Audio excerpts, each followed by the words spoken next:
Hello जोहार नमस्ते everyone, कैसे हो आप सब। मैं मस्त और उम्मीद करती हूँ आप सब भी बहुत मस्त होंगे। गाइस, जैसे कि आप लोगों को पता है, मैं हूँ अपने ससुराल में। मेरा ससुराल पड़ता है सरायकेला के सामने। सरायकेला में लगा हुआ था रथ का मेला। मेरे हस्बैंड जाने वाले थे सावन की ड्यूटी में, तो मेरे हस्बैंड ने कहा कि इससे पहले कि मैं सावन की ड्यूटी में देवघर चला जाऊँ, चलो मैं आप लोगों को रथ मेला घुमा के लाता हूँ। तो मैंने भी अपनी जेठानी से कहा कि दीदी चलिए आप भी हमारे साथ घूम के आइएगा। तो उन्होंने कहा कि ठीक है चलो फिर चलते हैं। तो हम लोग आ गए रथ मेला घूमने के लिए। गाइज़, यहाँ आने के बाद तो इतना ज़्यादा पछतावा हो रहा था कि इतनी ज़्यादा भीड़। और बेबी है ना, भीड़ में थोड़ी सी सहम जाती है, मतलब ऐसा होता है, थोड़ी सी नर्वस हो जाती है, क्योंकि अभी तक उसको हम लोग ऐसा क्राउड वाले जगह में ज़्यादा नहीं लेके गए हैं। तो थोड़ा सा प्रॉब्लम हो रहा था, बट कोई बात नहीं। फिर उसके बाद धीरे धीरे बेबी को भी मज़ा आने लगा, क्योंकि कलरफुल चीज़ें वो देख रही थी, इधर उधर यहाँ वहाँ देख रही थी, तो बहुत अच्छा लग रहा था। तो यहाँ पे आप देख सकते हो कि भीड़ कितनी ज़्यादा है, मतलब नेक्स्ट लेवल भीड़ थी। जबकि उस दिन रथ भी नहीं खींचा जा रहा था उसके बावजूद भी। और गाइस, यहाँ पे देख सकते हैं इतने सुंदर सुंदर खिलौने रखे हुए थे, मतलब खिलौने बिक रहे थे। तो बेबी का मन हो रहा था शायद कि वो ले ले। बोल तो नहीं पा रही थी, वो छोटी है अभी, पर कुछ दिनों की बात है गाइस, बड़ी हो जाएगी ना वो ज़रूर बोलेगी कि ये लेना है वो लेना है। और यहाँ पे देख सकते हो झूला वगैरह भी लगा हुआ था। झूला तो हम झूलते नहीं है, क्योंकि मुझे बहुत डर लगता है सच्ची में। और यहाँ पे छोटे छोटे झूले देख के मैं बहुत ज़्यादा एक्साइटेड हो रही थी कि बेबी जब बड़ी हो जाएगी मैं उसे भी झुलाऊंगी इन सब झूलों में। मतलब अगर वो बोलेगी कि हाँ मामा मुझे इस यहाँ झूलना है वहाँ झूलना है। तो मैंने कहा मेरे हस्बैंड को कि अभी जब तक छोटी है तब तक आप गोद में लेके घूम रहे हो, इसके बाद है ना वो दौड़ेगी, ये लेना है वो लेना है, यहाँ झूलना है वहाँ झूलना है।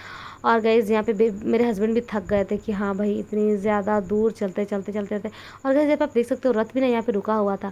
और हम लोग ना मंदिर की तरफ नहीं गए, क्योंकि बेबी की तबीयत थोड़ी सी ख़राब थी, इसी वजह से मैं रेगुलर नहीं नहा पा रही थी। कभी मैं नहा रही थी तो बाल धो के नहीं नहा रही थी, तो ऐसा वैसा हो रहा था। उस दिन मैं नहाई भी नहीं थी, सडनली प्लानिंग हुआ हमारा, इसी वजह से बिना नहा के ही जाना पड़ा था।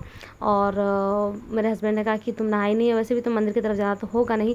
वो लोग गए थे, पर उन्होंने कहा कि तुम नहीं जा रही तो हमें भी जाने में मतलब मज़ा नहीं आएगा। तो हमने कहा ठीक है भाई, आप लोग को जाना है तो जाओ, नहीं तो मैं क्या करूँ, मैं तो नहीं जा सकती।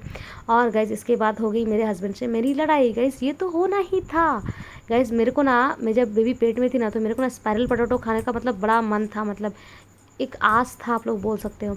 तब ना मैं वो नहीं खा पाई थी। तो मेले में मेरे को दिख गया स्पाइरल पोटैटो, तो मैंने कहा मेरे हस्बैंड को कि मुझे वो खाना है। तो मेरे हस्बैंड मेरे को डांट दिए कि नहीं, क्या इतने भीड़ में तुमको क्या खाना है। मेरा एकदम से दिमाग ही ख़राब हो गया था, बहुत गुस्सा आ रहा था, क्योंकि है ना गाइस, मेरे पहले से मेरा मन था कि मैं खाऊं खाऊं करके, पर हस्बैंड ने मना कर दिया। तो मैं बहुत ज़्यादा गुस्से में आ गई थी, बहुत ही ज़्यादा गुस्से में। और उसके बाद है ना, मेरे हस्बैंड से मैंने बात ही नहीं की पूरे मेले में। हमारी ये लड़ाई लड़ाई चल रही थी कि मैंने कहा भाई इंसान मेला क्यों जाता है कुछ अच्छा खासा खाने के लिए। मैं तो बेबी को मेरे हस्बैंड को दे भी नहीं रही थी, फिर मेरे हस्बैंड ने ज़ोर ज़बरदस्ती करके बेबी को उन्होंने ले लिया कि दे दो, तुम नहीं चल पाओगी बेबी को लेके, क्योंकि तुमने साड़ी पहनी हुई है। और वैसे भी बेबी के लिए दवाई भी लेनी थी। गाइस, एक्चुअली इनडायरेक्टली हमें घूमना भी था, और बेबी की तबीयत ख़राब थी, इसलिए हमें दवाई भी लेना था। तो हम आ गए मेडिकल में दवाई वगैरह लेने के लिए, क्योंकि गाइस सरायकेला में ना वहाँ पे वैसे मतलब ऐसे डॉक्टर वगैरह, मतलब चाइल्ड स्पेशलिस्ट वगैरह वहाँ पे नहीं है। अगर आप लोगों को पता है कहाँ, अगर है या फिर कहाँ पे है, मुझे तो उतना नहीं पता। अगर आप लोगों को पता है तो कमेंट में ज़रूर बताना कि मतलब चाइल्ड स्पेशलिस्ट है वहाँ पे करके, क्योंकि मेरे को नहीं पता। मेरे हिसाब से शायद नहीं थे, क्योंकि मेरे हस्बैंड को भी नहीं पता था उतना उसके बारे में। और गाइस, फिर हमने दवाई वगैरह ली, क्योंकि बेबी की है ना खांसी ठीक ही नहीं हो रही थी, खांसी ठीक ही नहीं हो रही थी। मतलब फिर भी बेबी तो इतनी ज़्यादा मतलब चुलबुल है कि वो मतलब उसकी तबीयत ख़राब होने के बावजूद भी वो हंस रही थी, खेल रही थी, हमसे बातचीत कर रही थी। तो ये तो उसकी अच्छी बात है। पर अगर होता ना, रात में बहुत ज़्यादा दिक्कत हो जाती है, वो सो नहीं पाती एकदम, उसका कफ़ इतना ज़्यादा हो गया था, बहुत ही ज़्यादा कफ़ हो गया था। उसके बाद में चली गई सुपर मार्केट, क्योंकि हगीज़ वगैरह लेना था बेबी के लिए, क्योंकि रात को अगर आप डायपर ना पहनाओ ना तो बहुत ज़्यादा दिक्कत हो जाती है, मतलब उसकी नींद पूरी नहीं होती, इसकी वजह से बहुत चिड़चिड़ी चिड़चिड़ा से मतलब रहती है।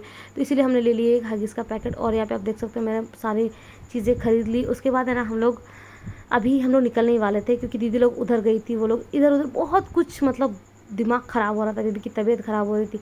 और गाइस, उसके बाद है ना, मेरे को तो पछतावा ही होने लगा कि हम लोग क्यों ही आए, इतनी ज़्यादा भीड़, ऊपर से बेबी की तबीयत ख़राब, हस्बैंड से लड़ाई हो गई, सामान वगैरह लेना। काफ़ी सारे जद्दोजहद के बाद हम लोग निकल रहे थे घर के लिए। और गाइज़, आप लोग कमेंट्स में बताओ कि सरायकेला में क्या चाइल्ड स्पेशलिस्ट है, अगर है तो कहाँ है। और आज का ये व्लॉग यहीं तक, बाय बाय।